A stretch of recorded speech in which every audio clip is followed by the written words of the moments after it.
कर्नाटक में क्या हो रहा है, चूंकि हमने ये पहली खबर बताई भी थी आपको। मांड्या में सांप्रदायिक हिंसा हुई है और वो भी गणपति जुलूस के दौरान आगजनी और बवाल हुआ है। कई दुकानों में आग लगाई गई है, प्रदर्शनकारियों ने कई वाहन फूंक दिए हैं।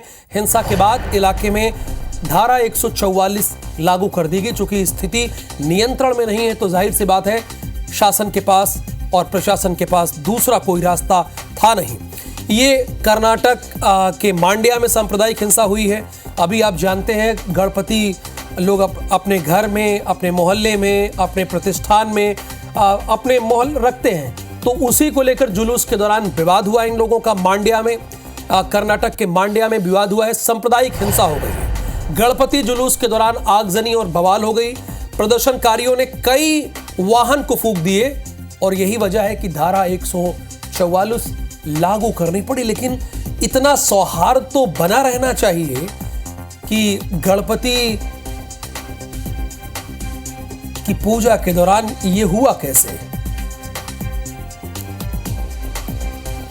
कर्नाटक में क्या हो रहा है, चूंकि हमने ये पहली खबर बताई भी थी आपको। मांड्या में सांप्रदायिक हिंसा हुई है और वो भी गणपति जुलूस के दौरान आगजनी और बवाल हुआ है। कई दुकानों में आग लगाई गई है, प्रदर्शनकारियों ने कई वाहन फूंक दिए हैं।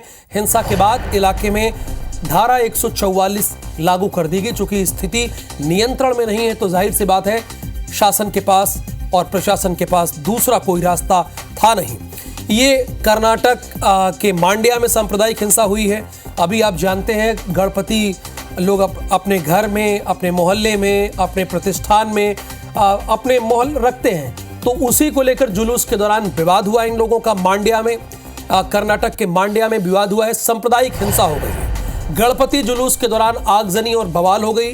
प्रदर्शनकारियों ने कई वाहन को फूंक दिए और यही वजह है कि धारा 144 लागू करनी पड़ी। लेकिन इतना सौहार्द तो बना रहना चाहिए कि गणपति